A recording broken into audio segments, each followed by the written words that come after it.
Bonjour à toutes et à tous, nous allons poursuivre la lecture de ce livre, Les 20 mystères du rosaire dans les écrits de Maria Valtorta, avec maintenant le quatrième mystère lumineux qui est la transfiguration. Donc si cela vous intéresse, n'hésitez pas à vous abonner à la chaîne et vous pouvez aussi partager autant que possible, liker. Et donc cette lecture sera comme d'habitude agrémentée d'illustrations. La transfiguration, tirée du 5e volume de l'Évangile tel qu'il m'a été révélé. Je suis avec mon Jésus sur une haute montagne. Avec Jésus, il y a Pierre, Jacques et Jean. Ils montent encore plus haut et le regard se porte vers des horizons ouverts dont une belle et tranquille journée permet de voir nettement les détails jusque dans les lointains.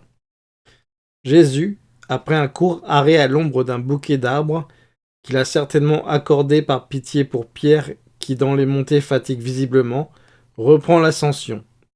Il va presque sur la cime, là où se trouve un plateau herbeux que limite un demi-cercle d'arbres du côté de la côte. Reposez-vous, amis, je vais là-bas pour prier.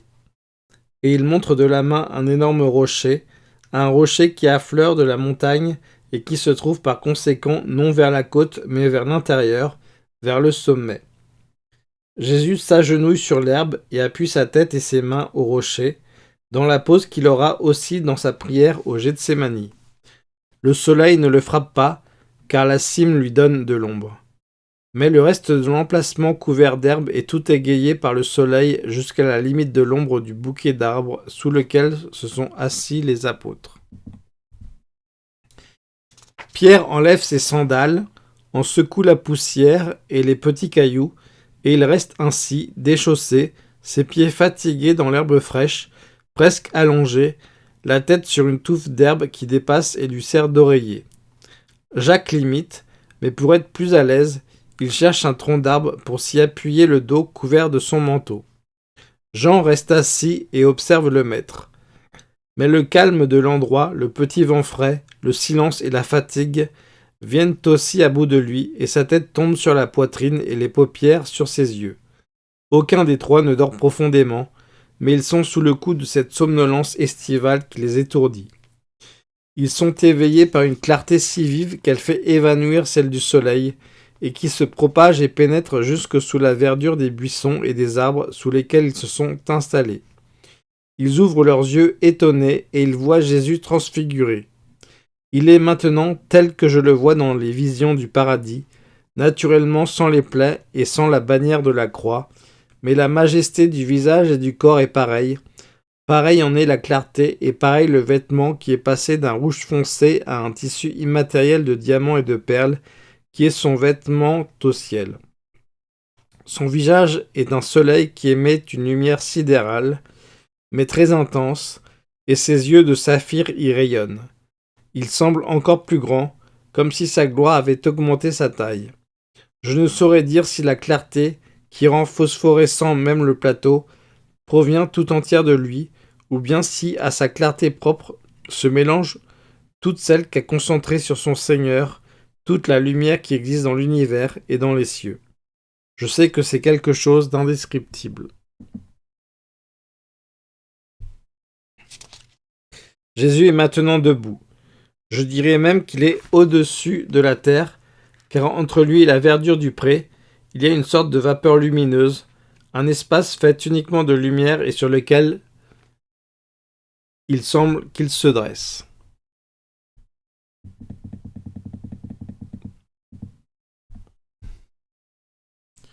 Mais elle est si vive que je pourrais me tromper et l'impossibilité de voir le vert de l'herbe sous les pieds de Jésus pourrait venir de cette lumière intense qui vibre et produit des ondes, comme on le voit parfois dans les incendies.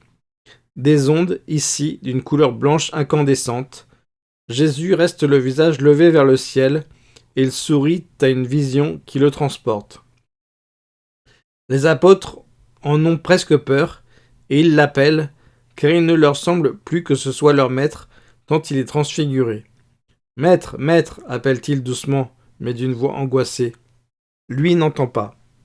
Il est en extase, dit Pierre tout tremblant. Que peut-il bien voir? Les trois se sont levés. Ils voudraient s'approcher de Jésus, mais ils ne l'osent pas. La lumière augmente encore avec deux flammes qui descendent du ciel et se placent aux côtés de Jésus. Quand elles sont arrêtées sur le plateau, leur voile s'ouvre et il en sort deux personnages majestueux et lumineux. L'un est plus âgé, au regard perçant et sévère, et avec une longue barbe séparée en deux. De son front partent des cornes de lumière qui m'indiquent que c'est Moïse. L'autre est plus jeune, amaigri, barbu et poilu, à peu près comme le Baptiste, auquel je dirais qu'il ressemble pour la taille, la maigreur, la conformation et la sévérité. Alors que la lumière de Moïse est d'une blancheur éclatante comme celle de Jésus, surtout pour les rayons du front, celle qui émane d'Élie ressemble à la vive flamme du soleil. Les deux prophètes prennent une attitude respectueuse devant leur Dieu incarné, et bien que Jésus leur parle familièrement, ils n'abandonnent pas leur attitude respectueuse. Je ne comprends pas un mot de ce qu'ils disent. Les trois apôtres tombent à genoux, tremblants, le visage dans les mains. Ils voudraient regarder, mais ils ont peur. Finalement, Pierre parle. « Maître, maître, écoute-moi. » Jésus tourne les yeux en souriant vers son Pierre qui s'enhardit et dit « C'est beau d'être ici avec toi, Moïse et Élie. Si tu veux, nous faisons 3 tentes pour toi, pour Moïse et pour Élie, et nous nous tiendrons ici pour vous servir. » Jésus le regarde encore et il sourit plus vivement. Il regarde avec Jacques et Jean d'un regard qui les embrasse avec amour. Moïse aussi et Élie regardent fixement les trois. Leurs yeux étincellent. Ce doit être comme des rayons qui pénètrent les cœurs. Les apôtres n'osent pas dire autre chose. Effrayés, ils se taisent. Ils semblent un peu ivres et comme stupéfaits. Mais quand un voile qui n'est pas un nuage ni du brouillard, qui n'est pas un rayon, enveloppe et sépare les trois glorieux derrière un écran encore plus brillant que celui qui les entourait déjà et les cache à la vue des trois, une voix puissante et harmonieuse vibre et remplit d'elle-même tout l'espace. Les trois tombent le visage contre l'herbe. « Celui-ci est mon fils bien-aimé, en qui je me suis complu. Écoutez-le. » Pierre, en se jetant à plat ventre, s'écrie « Miséricorde pour moi, pécheur, c'est la gloire de Dieu qui descend. » Jacques ne souffle mot. Jean murmure avec un soupir, comme s'il allait s'évanouir. « Le Seigneur parle. » Personne n'ose relever la tête, même quand le silence est redevenu absolu. Il ne voit donc pas non plus le retour de la lumière à son état naturel de lumière solaire, pour montrer Jésus resté seul et redevenu le Jésus habituel dans son vêtement rouge. Il marche vers eux en souriant, il les secoue, les touche et les appelle par leur nom.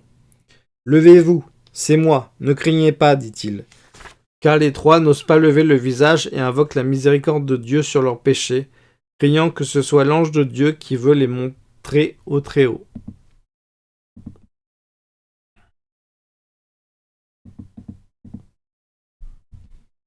Levez-vous donc, je vous le commande, répète Jésus avec autorité. Eux lèvent le visage et ils voient Jésus qui sourit. Ô Maître, mon Dieu, s'écrie Pierre, comment ferons-nous pour vivre auprès de toi, maintenant que nous avons vu ta gloire? Comment ferons-nous pour vivre parmi les hommes et nous, hommes pécheurs, maintenant que nous avons entendu la voix de Dieu? Vous devrez vivre auprès de moi et voir ma gloire jusqu'à la fin. Soyez-en dignes car le temps est proche. Obéissez au Père qui est le mien et le vôtre. Retournons maintenant parmi les hommes, parce que je suis venu pour rester parmi eux et les amener à Dieu. Allons, soyez saints en souvenir de cette heure, soyez forts et fidèles. Vous aurez part à ma gloire la plus complète. Mais ne parlez pas maintenant de ce que vous avez vu, à personne, pas même à vos compagnons. Quand le Fils de l'homme sera ressuscité d'entre les morts et retourné dans la gloire de son Père, alors vous parlerez. Parce qu'alors il faudra croire pour avoir part à mon royaume. Mais Élie ne doit-il pas venir afin de préparer à ton royaume? Les rabbis le disent.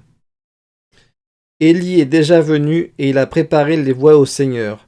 Tout arrive comme il a été révélé. Mais ceux qui enseignent la révélation ne la connaissent pas, ne la comprennent pas. Ils ne voient pas et ils ne reconnaissent pas les signes des temps et les envoyés de Dieu. Élie est revenu une première fois. Il reviendra une seconde fois quand les derniers temps seront proches pour préparer les derniers à Dieu. Mais maintenant il est venu pour préparer les premiers au Christ, et les hommes n'ont pas voulu le reconnaître. Ils l'ont tourmenté et mis à mort. Ils feront la même chose au Fils de l'homme, car les hommes ne veulent pas reconnaître ce qui est leur bien. Les trois penchent la tête, pensifs et tristes, et ils descendent par le chemin par où ils sont montés avec Jésus. Et c'est encore Pierre qui dit dans une halte à mi-chemin : « Ah Seigneur, je dis moi aussi comme ta mère hier, pourquoi nous as-tu fait cela ? Et je dis aussi, pourquoi nous as-tu dit cela ? Tes dernières paroles ont effacé de nos cœurs la joie de la vue glorieuse. C'est une grande journée de peur que celle-ci. Ce qui nous a d'abord effrayés, c'est la grande lumière qui nous a éveillés, plus forte que si la montagne avait brûlé ou que si la lune était descendue pour rayonner sur le plateau, sous nos yeux. Puis ton aspect et ta façon de te détacher du sol, comme si tu allais t'envoler. J'ai eu peur que toi, dégoûté des iniquités d'Israël, tu ne retournes aux cieux, peut-être sur l'ordre du Très-Haut. Puis j'ai eu peur de voir apparaître Moïse que les gens de son temps ne pouvaient regarder sans voile, tant resplendissait sur son visage le reflet de Dieu. C'était un homme, et maintenant, c'est un esprit bienheureux et enflammé de Dieu. Et Élie, miséricorde divine, j'ai cru être arrivé à mon dernier moment, et tous les péchés de ma vie, depuis le temps où tout petit je volais des fruits dans le garde-manger du voisin, jusqu'au dernier quand je t'ai mal conseillé ces derniers jours, tous me sont venus à l'esprit. Avec quel tremblement je m'en suis repenti. Puis il m'a semblé que ces deux justes m'aimaient, et j'ai osé parler. Mais même leur amour me faisait peur, car je ne mérite pas l'amour de pareils esprits. Et après, la peur des peurs, la voix de Dieu, Jéhovah qui a parlé, à nous. Il nous a dit, écoutez-le, toi, et il t'a proclamé, son Fils bien-aimé, en qui il se complaît. Quelle peur, Jéhovah, à nous. Certainement il n'y a que ta force qui nous a gardés en vie. Quand tu nous as touchés et tes doigts brûlaient comme des pointes de feu, j'ai eu la dernière épouvante. J'ai cru que c'était l'heure du jugement et que l'ange me touchait pour me prendre l'âme et la porter au Très-Haut. Mais comment ta mère a-t-elle fait pour voir, pour entendre, pour vivre, en somme, cette heure dont tu as parlé hier, sans mourir, elle qui était seule, jeune, sans toi ? Marie, la sans tache, ne pouvait avoir peur de Dieu. Ève n'en eut pas peur tant qu'elle fut innocente. Et il y avait moi le Père et l'Esprit, nous, qui sommes au ciel, sur la terre et en tout lieu, et qui avions notre tabernacle dans le cœur de Marie, dit doucement Jésus. Quelle chose! Mais après tu as parlé de mort, et toute joie est finie. Mais pourquoi justement à nous trois tout cela ? Ce n'était pas bien de la donner à tous, cette vision de ta gloire ? C'est justement parce que vous vous épanouissez en entendant parler de la mort, et mort par supplice du Fils de l'homme, que l'homme Dieu a voulu vous fortifier pour cette heure, et pour toujours, par la connaissance anticipée de ce que je serai après la mort. Rappelez-vous tout cela pour le dire en son temps. Avez-vous compris ? Oh oui, Seigneur, il n'est pas possible d'oublier, et ce serait inutile de le raconter. Il dirait que nous sommes ivres. Nous allons prier une dizaine de chapelets en méditant ce mystère. Notre Père qui êtes aux cieux, que votre nom soit sanctifié, que votre règne vienne, que votre volonté soit faite sur la terre comme au ciel. Donnez-nous aujourd'hui notre pain quotidien. Pardonnez-nous nos offenses, car nous pardonnons aussi à ceux qui nous ont offensés. Et ne nous laissez pas succomber à la tentation, mais délivrez-nous de tout mal, ainsi soit-il. Je vous salue Marie, pleine de grâce, le Seigneur est avec vous. Vous êtes bénie entre toutes les femmes, et Jésus, le fruit de vos entrailles, est béni. Sainte Marie, Mère de Dieu, priez pour nous pauvres pécheurs, maintenant et à l'heure de notre mort. Amen. Je vous salue Marie, pleine de grâce, le Seigneur est avec vous. Vous êtes bénie entre toutes les femmes, et Jésus, le fruit de vos entrailles, est béni. Sainte Marie, Mère de Dieu, priez pour nous pauvres pécheurs, maintenant et à l'heure de notre mort. Amen. Je vous salue Marie, pleine de grâce, le Seigneur est avec vous. Vous êtes bénie entre toutes les femmes, et Jésus, le fruit de vos entrailles, est béni. Sainte Marie, Mère de Dieu, priez pour nous pauvres pécheurs, maintenant et à l'heure de notre mort. Amen. Je vous salue Marie, pleine de grâce, le Seigneur est avec vous. Vous êtes bénie entre toutes les femmes, et Jésus, le fruit de vos entrailles, est béni. Sainte Marie, Mère de Dieu, priez pour nous pauvres pécheurs, maintenant et à l'heure de notre mort. Amen. Je vous salue Marie, pleine de grâce, le Seigneur est avec vous. Vous êtes bénie entre toutes les femmes, et Jésus, le fruit de vos entrailles, est béni. Sainte Marie, Mère de Dieu, priez pour nous pauvres pécheurs, maintenant et à l'heure de notre mort. Amen. Je vous salue Marie, pleine de grâce, le Seigneur est avec vous. Vous êtes bénie entre toutes les femmes, et Jésus, le fruit de vos entrailles, est béni. Sainte Marie, Mère de Dieu, priez pour nous pauvres pécheurs, maintenant et à l'heure de notre mort. Amen. Je vous salue Marie, pleine de grâce, le Seigneur est avec vous. Vous êtes bénie entre toutes les femmes, et Jésus, le fruit de vos entrailles, est béni. Sainte Marie, Mère de Dieu, priez pour nous pauvres pécheurs, maintenant et à l'heure de notre mort. Amen. Je vous salue Marie, pleine de grâce, le Seigneur est avec vous. Vous êtes bénie entre toutes les femmes, et Jésus, le fruit de vos entrailles, est béni. Sainte Marie, Mère de Dieu, priez pour nous pauvres pécheurs, maintenant et à l'heure de notre mort. Amen. Je vous salue Marie, pleine de grâce, le Seigneur est avec vous. Vous êtes bénie entre toutes les femmes, et Jésus, le fruit de vos entrailles, est béni. Sainte Marie, Mère de Dieu, priez pour nous pauvres pécheurs, maintenant et à l'heure de notre mort. Amen. Je vous salue Marie, pleine de grâce, le Seigneur est avec vous. Vous êtes bénie entre toutes les femmes, et Jésus, le fruit de vos entrailles, est béni. Sainte Marie, Mère de Dieu, priez pour nous pauvres pécheurs, maintenant et à l'heure de notre mort. Amen. Gloire au Père, gloire au Fils, gloire au Saint-Esprit, au Dieu qui est, qui était, qui vient, maintenant et toujours et dans les siècles des siècles. Amen. Ô mon Jésus, pardonnez-nous nos péchés, préservez-nous du feu de l'enfer, et conduisez au ciel toutes les âmes, spécialement celles qui ont le plus besoin de votre très sainte miséricorde. Et que par la miséricorde de Dieu, les âmes des fidèles trépassés reposent en paix. Amen.